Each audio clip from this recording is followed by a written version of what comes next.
I'm Chef Joaquim. Let's make some yummy rice. It's super easy with a rice cooker.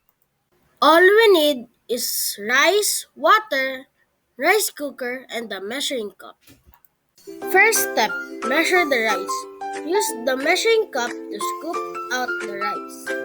Pour the rice into the rice cooker bowl. Wash the rice. Add some cool water to the bowl. Swirl the rice around with your hand. Gently pour out the cloudy water. Do this to 2-3 times until the water is mostly clear. This helps make the rice fluffy. Add the right amount of water. Now this is important. You need the right amount of water. Usually, for every 1 cup of rice, you added 1 cup of water. So if you added 2 cups of rice, you added 2 cups of water. Cook the rice. Put the bowl inside the rice cooker. Close the lid tightly.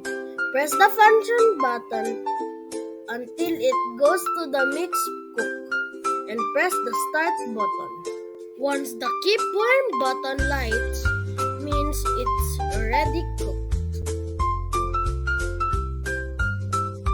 Serve and enjoy! Important tips. Always ask a grown-up for help, especially when using the rice cooker for the first time. Be careful, the rice cooker and the steam can be hot.